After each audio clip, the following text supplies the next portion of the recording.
why don't you become a police officer? And I took the test. My son he was 2 weeks old, had no business out there, but they've had their claws in me ever since. The Mercedes-Benz Interview Lounge. It's International Women's Day, and Gandhi and I have taken over the show. So, of course, we wanted to invite in some of our favorite people, some people who amaze us every single day, and we wanted to chat with them. So, our next person, let me just read you some stats here. She leads the nation's 4th largest police department, which employs more than 6,500 sworn officers, 800 civilians who work to help make Philadelphia a safer city. She is the first African-American woman to lead the Philadelphia Police Department. I mean, we got to give it up for Police Commissioner Danielle M. Outlaw. Woo! There you go. Yeah. This is awesome. She's here. Yay! So first, hello, Commissioner Outlaw. How are you today? I'm well. Good morning. Good morning. Great to be here. Thank you for having me. Thank you for being on with us, especially because I have to apologize really quickly. Your team said they appreciate my vigor, and I just wanted to say, I know that's code for stalking. I did stalk you guys. I hunted you down in every way I possibly could. We yelled it on the air. So thank you for not being creeped out by me and instead getting back to me. Wait, normally would you investigate someone for what she did? How you know we didn't do that? Yes, I love it. That's the answer I want. Excellent. All right. So I don't even know where to start with you. I mean, obviously your resume is incredible. You are, like Danielle said, heading up the 4th biggest police department in the country. What does that mean to you as a Black woman? Wow. You know, there's pros and cons, I would say, right? Obviously I'm a first here, but I was a first in previous assignments as well. Prior to this, I was a first in Portland, Oregon, when I took over as their chief of police there. And then I left my hometown of Oakland, California, that's where I'm from, as a deputy chief. And I was the first female deputy chief of the century there. So I say all of that to say it's an absolute honor to be able to say and recognize that I'm a trailblazer and that I'm a first, but it saddens me. It saddens me because it's 2022 and we're still talking about first. There's so many women like me, like you all, that, just need a shot, just need a seat at the table. So I now see my position and me in this role saying, okay, I have a seat at the table. What can I do to hold the door open for others and make sure that we're still not having this conversation next year and the year to come? Because it really is sad. There's so many of us, but it also comes, it comes with a level of scrutiny as well. Yeah, of course it does. Can I ask what prompted you to get into law enforcement? Never in a million years did I think I would be a cop. Really? I tell people this, my grandparents, may they rest in peace. My grandparents, between them, had a 3rd and 6th grade education. And it was important for their children. My mom was the oldest of 6. It was important for their children just to graduate from high school. So I was the first one in my generation to go to college. And so I thought, I was going to go straight through and become a social psychologist. I thought I was going to get a doctorate. And then, like for many of us, life happens. And I recognized very quickly that I was expecting my last semester of undergrad, and life got real, and I needed to do something to take care of my, soon to be young son.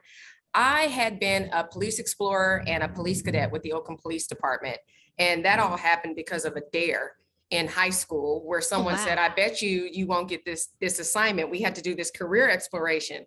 And I was like, they're not going to choose me. I was an underclassman. They usually, pick juniors and seniors, and they messed around and I got chosen. So I had the opportunity to ride with a police officer in the city of Oakland for 2 weeks. And I saw a completely different side because I didn't have a trusting relationship with the police department.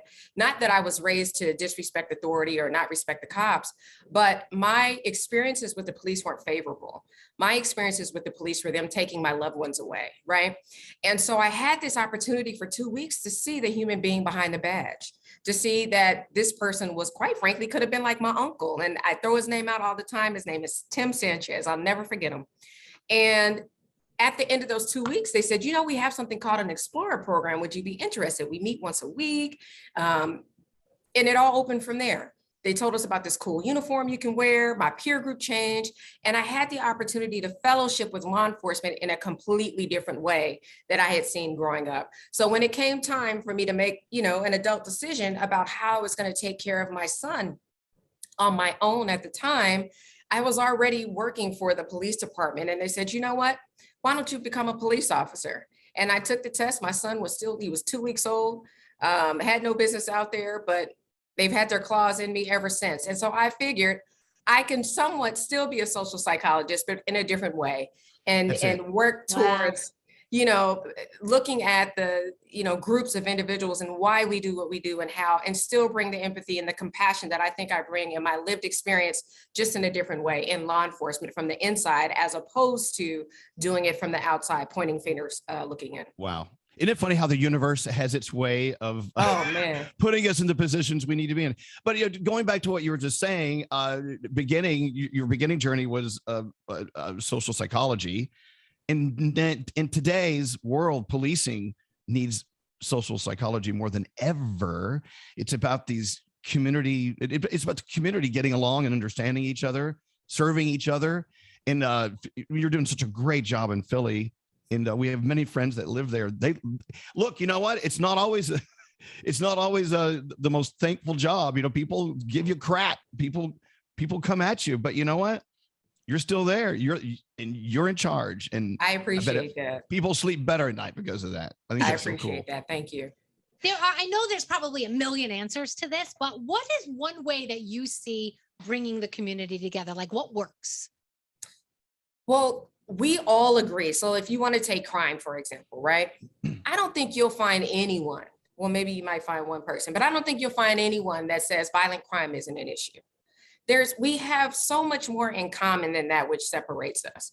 So if we bring people together towards what we know we share in common, what our intended outputs are, or what our goals are, we all want to live safe and free and go downtown and not have to worry about being accosted or whatever it is. Bring people together on those things first, and being willing to say, okay, put all that other stuff aside. We know we have disagreements here, but we know we want to be safe. Let's talk about it. And then from there, we prioritize. Okay, we know it's a lot of people, especially here, they want to point fingers, but they don't have meaningful solutions or any solutions at all. So for me, I'm willing to walk into the lion's den, but what I'm not going to do is sit in the lion's den for 2 hours and let people point fingers and yell and scream. And then we walk away with no, recommendations on what can be done.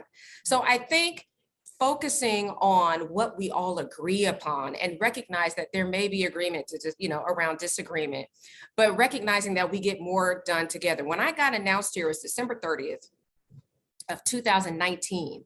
And I didn't start until February 10th of 2020. But when I got announced, the one thing I said was, I cannot do this job alone, and I will not do this job alone. And I did that because I wanted to not only, manage expectations, but make clear, you're not about to put the world, all of the burdens of the world on the shoulders of one person, because typically as women, that's what they do. We get our shot when things are at their worst. And then if it's not fixed or improved within 2, 3, 4, 5 years, or even 6 months, sometimes after we're talking about decades and decades of, lack of access to housing and education and healthcare, all these things. And we know, right, that there's an overlay there. There's intersectionality with crime and all those things. And then you give us a shot. And then if it doesn't work, they say, well, see, we told you they weren't enough. And that's why it's not enough of us in these seats, because we don't apply for these jobs, because society will tell us you're not enough, but we are.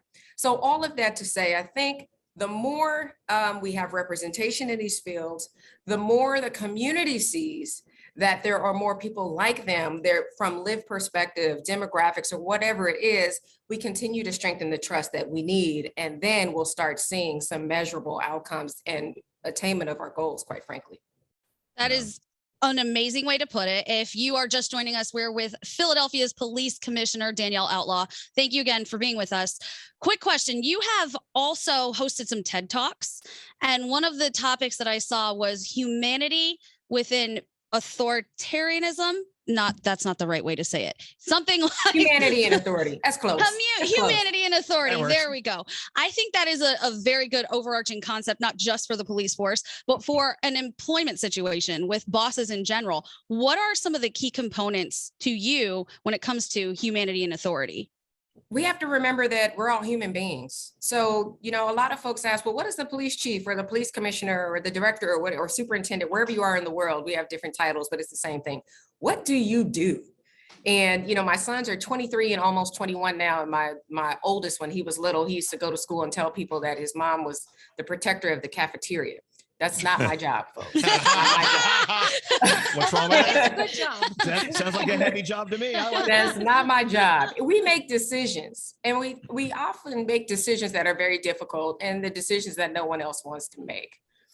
But in setting forth policy and making those tough calls and in running our organization, because essentially we are CEOs of our organizations, right?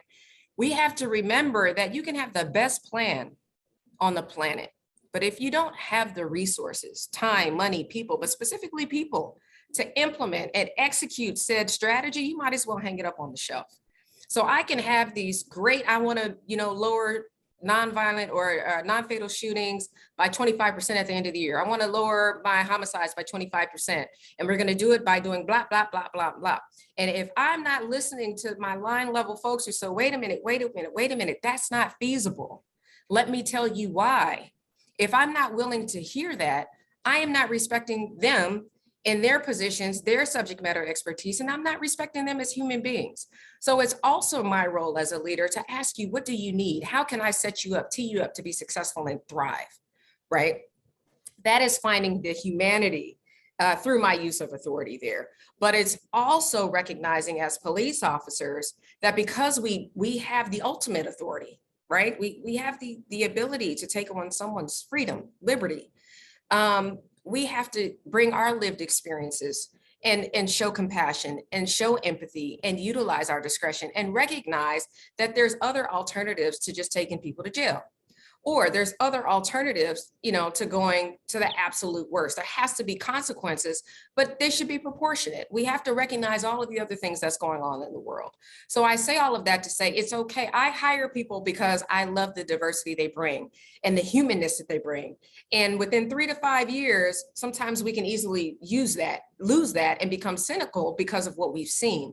It's important for us to remain human in these roles and then still utilize and exercise the authority that we have, but do it in a humane way.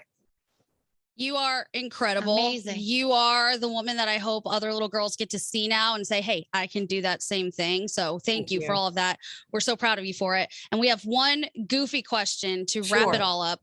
Yesterday, we were playing a Family Feud game. Oh, no. You're going to ask her this. She needs to settle this for us. Okay. Nate, do you have your question ready? Oh, wait, hold on. Okay.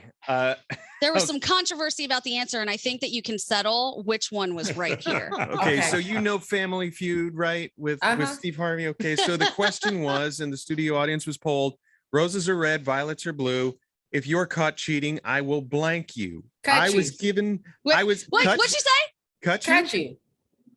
Hold on. Okay. Okay. That was the answer given. That was the answer given. And I did not accept it because the answer technically was stab. Is stab and cut the same thing? I said I will cut you. I saw that eye roll. That's a yes. So look, for law enforcement purposes, that's the same thing. Mm-hmm. But if you're talking about how you and I speak every day, Yeah. you know, some people ask me, where do you live? And I say, I can't tell you because then I have to cut you. Yeah, there you go. Right? Yeah. So should the guys have gotten it for cut you when the answer was stab you? Yes. I think so. I think so. Yeah. My bad, Nate. Well, when the commissioner says it, it's right. Okay. That's Thank right. you, Commissioner. Now we're done. And by the way, the Turnpike comes right up to New York. We would love to have you sitting in the commissioner's office here in New York City one day. So just consider it an invitation. Hey, but look, shout out to the new commissioner you have. Please sit behind her, support her, because it's great. It's great. She's expanding the bench for all of us. And there's a lot of people that look up to her as well. I must agree with you. I'm still living in the shock of what we've been living through the past 8 years. So it's a whole different world now. Yes, no, things in New York are turning around, but keep an eye on us. If you ever have like suggestions, let us know. All right. Thank you so much, Commissioner Outlaw. That was great. We really all right, appreciate take your care. time. All right. Take it easy. Thank you very much. The Mercedes-Benz Interview Lounge.